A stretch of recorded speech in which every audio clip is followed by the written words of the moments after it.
नमस्कार मित्रांनो, British Colin Sarangpuri जलाशयाची निर्मिती एका इंग्रज मेजरच्या पत्नीच्या स्मृतिप्रित्यर्थ 1914 मध्ये करण्यात आली होती.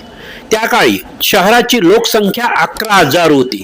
वन परिसरातील वाहत येणारे पाणी जलाशयात अडवून शहराला आत्तापर्यंत पाणी पुरवठा केला जात होता.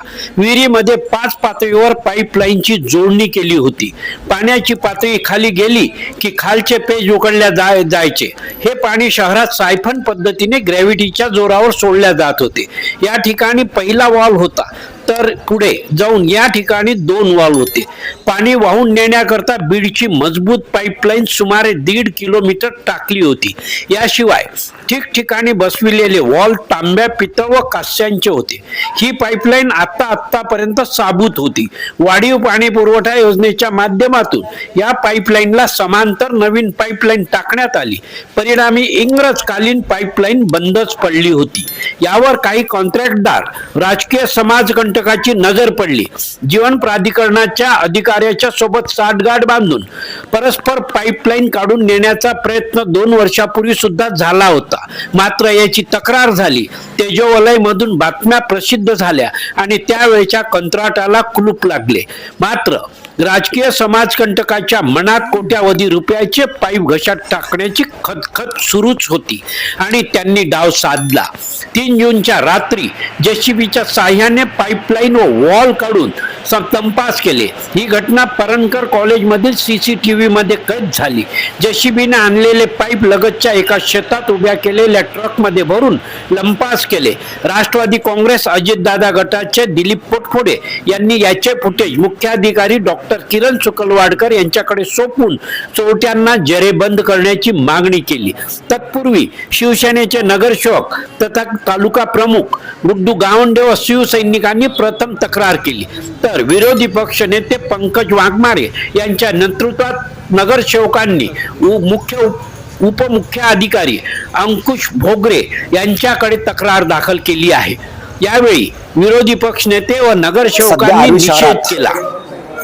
मोठ्या प्रमाणात जी चर्चा सुरू आहे ती चर्चा म्हणजे सारंगपुरी तलावाची इंग्रजकालीन पाईपलाईन व इतर मौल्यवान वस्तूंची अनधिकृत विल्हेवाट लावल्या गेलेली आहे.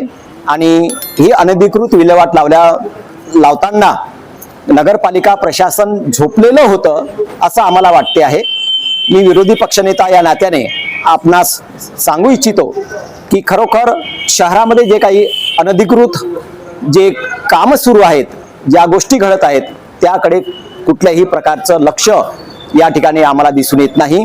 म्हणून आम्हाला तर नेमकं असं म्हणावं वाटते की या ठिकाणी जे नगराध्यक्ष मॅडम आहेत त्या नगराध्यक्ष मॅडमनी राजीनामा सुद्धा द्यावा की एवढी मोठी इंग्रजकालीन ती प्रॉपर्टी नगरपालिकेची असताना यांना तीळ मात्र कुठली त्या प्रकारे शंका आली नाही की त्या वस्तूंची ती चोरी होत आहे. आम्हाला असं वाटते, मला असं वाटते की खरोखर की ज्या काही गोष्टी घडतात त्या संगनमताने घडतात असंच म्हणायला काही हरकत नाही. म्हणून मी नगरपालिका प्रशासनाचा निषेध सुद्धा करतो आणि त्यांच्यावरच आक्षेप असा घेतो की खरोखर तुम्ही झोपलेले आहात असं मी समजत नाही. तुम्ही ते गोष्टी ज्या अनधिकृत आरवी शहरात ज्या घडत आहेत त्या अनधिकृत गोष्टी घडण्यासाठी तुम्ही हेतू पुरस्सर ते डोळेझाक करत आहात असा माझा नगरपालिका प्रशासनावरती आरोप आहे. प्रशासनावर आरोप आहे. शिवसेना तालुका प्रमुख गुड्डू गावंडे काय म्हणतात? इथून पहिले हे पाईपलाईन जे आहे सारंगपुरी तलावाची ब्रिटिशकालीन पाईपलाईन आहे. याच्या पहिले 6-7 महिने पहिले 7-8 महिने पहिले शिवसेना उद्धव बाळासाहेब ठाकरे, मी या पक्षाचा तालुका प्रमुख होतो आणि आमचे जिल्हा उपप्रमुख शिवसेना उद्धव बाळासाहेब ठाकरे आम्ही मंडळीने आमच्या लक्षात आलं की MGP वाले यांनी ते पाईपलाईन काढायचा प्रयत्न केला. ब्रिटिशकालीन पाईपलाईन हे 3 प्रकारची होती. 3 पाईपलाईन होत्या तिथं. तर हे जर बंद झाली तर दुसरी चालू करा, दुसरी, तिसरी, असं त्या इंग्रजकालीन ब्रिटिशकालीन लोकांनी हे इथं सुविधा करून ठेवली होती आरबीच्या नागरिकांसाठी. मग ते आमच्या लक्षात आलं की हे पाईपलाईन काढण्याच्या आणि विकण्याच्या विचारात आहे. त्याच्यामुळे मग आम्ही लोकांनी पत्रव्यवहार केला आणि MGPला पण आणि इथं जे प्रशासनाला आम्ही म्हणजे CO नगर परिषद यांना त्यांच्या लक्षात आणून दिलं. लक्षात आणून दिल्याच्या नंतर ते थांबलं प्रकरण. पण कोणीतरी त्याच्यावर डोळा ठेवून होतं. आता तो शासनातला आहे का प्रशासनातला आहे हे आणि दिनांक 3/6/2026 रोजी इथची पाईपलाईन रात्रीच्या वेळी चोरून नेली आणि हे दोन्ही इकडून ते सगळं खोदून आणि ते पितळचे त्याच्यात कॉक होते जे आणि अष्टधातूची हे पाईपलाईन होती. ते करोडो रुपयाचा माल ह्या इथून चोरी करून आणि काही माल तुटला त्याला बारीक केलं तिथंच त्या शेतामध्ये. एवढी डेअरिंग समोरचा चोर करल कसा?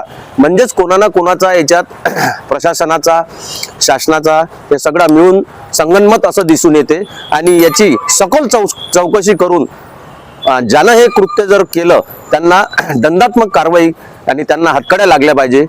या माध्यमातून मी तुम्हाला सांगतो, जर असं काही झालं नाही तर आम्ही मोठं आंदोलन करू, तीव्र आंदोलन करू. या प्रकरणात आम्ही सखोल चौकशी करण्याचा प्रयत्न केला. गुरेढोरे चारत असलेल्या गुराख्यासोबत संपर्क झाला. त्याच्यासोबत झालेला संवाद ऐका. तो मालूम है कुराडी गिराडी को, हो क्या? जेसीबी से ले जाते थे जेसीबी से, और खुदाई भी जेसीबी से किया? खुदाई भी जेसीबी से, टुकड़े गिरा के लेके गए क्या? टुकड़े गिरा के लेके गए ना उन्होंने। हो गया? वो डर है कि कौन है तो फोड़ने को थे। नहीं, वो डर तो नहीं होंगे। और फोड़े कहाँ से इन्होंने? घन लाए थे क्या साथ में? टुकड़ी गिरते थे उसके दादा। हो गया? वो इसके तो टुकड़े ही गिरते ना. ठिकठिकाणी जेसीबीने खोदकाम करून ट्रकमध्ये भरून चोरट्यांनी लाखो रुपये किमतीचे पाईप चोरून नेले. चोरट्यांना नगर परिषद व पोलीस प्रशासन जेरेबंद करणार काय असा प्रश्न निर्माण झाला असून याकडे सगळ्यांचे लक्ष लागले आहे. मित्रांनो, आपल्या परिसरात घडलेल्या घटना, होणारे कार्यक्रम, शासकीय दिरंगाई, भ्रष्ट कारभार यांची माहिती भ्रमणध्वनीवरून आमच्यापर्यंत पोहोचवा. योग्य न्याय मिळवून देण्याचा प्रयत्न करू. कोणाचीही गय केल्या जाणार नाही. तेजोवलय चॅनलला लाईक, शेअर, सबस्क्राईब करून बेल आयकॉनची बटन दाबा. धन्यवाद. जय हिंद, जय महाराष्ट्र.